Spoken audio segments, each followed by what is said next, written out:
Bem-vindo à Rádio Dana, a melhor sintonia para você ficar por dentro de todas as novidades que Spicer e Álvaros estão trazendo para o Brasil.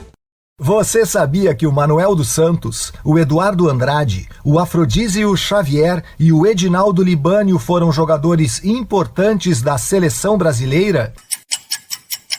Provavelmente sabia, mas ouviu falar deles de um jeito diferente. Fica aqui que eu já explico.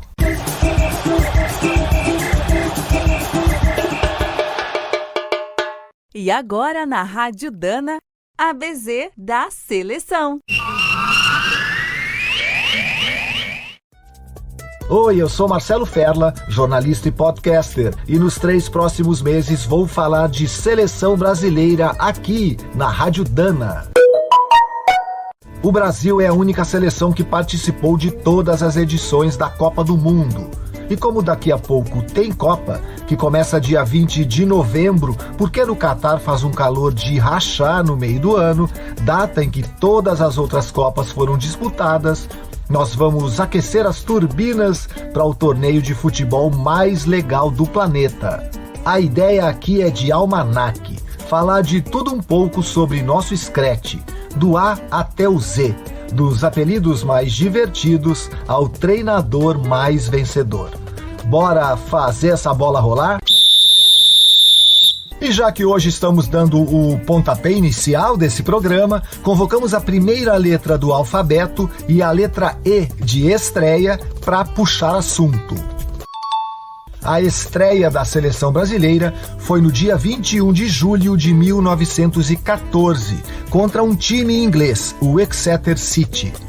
O jogo foi no Estádio das Laranjeiras, no Rio de Janeiro, e o Brasil venceu por 2-0, jogando com Marcos, Píndaro e Neri, La Greca, Rubens Salles e Rolando, Abelardo, Oswaldo Gomes, Friedenreich, Osman e Formiga. Guarda bem esse nome. Ou melhor, esse apelido.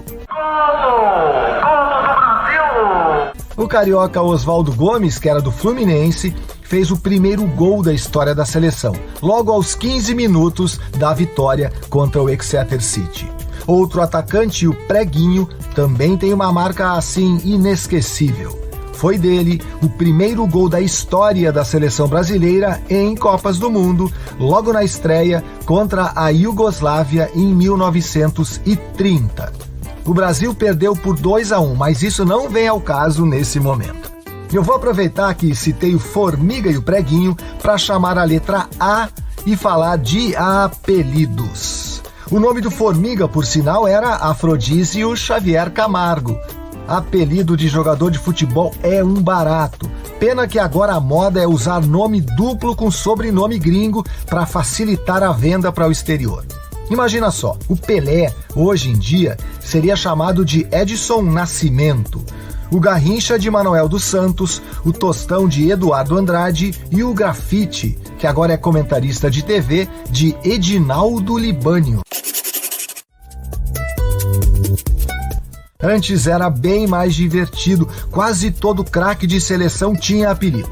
Na Copa de 1950, jogava o Bigode, em 58, o Oreco, em 70, o Caju e o Dadá Maravilha.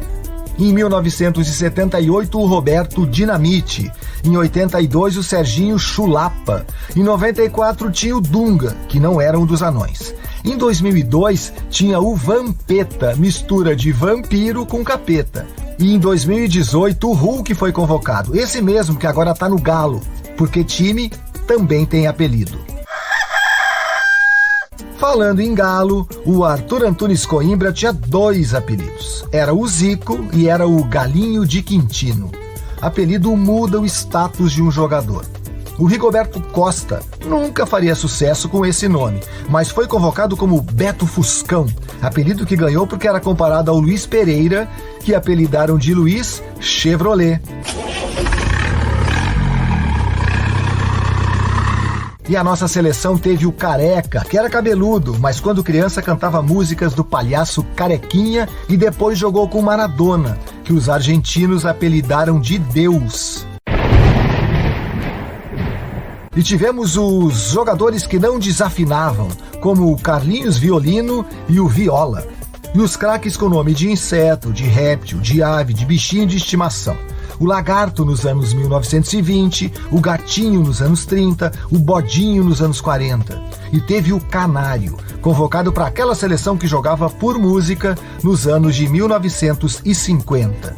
Saindo do reino animal, o José de Almeida Neto, que jogou na seleção brasileira nos anos 1920, tinha um apelido de telefone. Será que chamam o bisneto dele de WhatsApp? Era muito bom quando tínhamos o Feitiço, que vestiu a camisa da seleção nos anos 30, o Quarentinha e o Veludo nos anos 50, quando também jogava o Tesourinha, o ponteiro que cortava os zagueiros com seus dribles. Aliás, o primeiro brasileiro a ser campeão do mundo de futebol também tinha um apelido, era Filó. Nos tempos do Anfilóquio Guarizi Marques, a regra era outra. Por isso, ele chegou a jogar pelo Brasil, mas foi morar na Itália e conquistou a Copa do Mundo de 1934 pela seleção italiana, que, por sinal, também tem apelido Azzurra.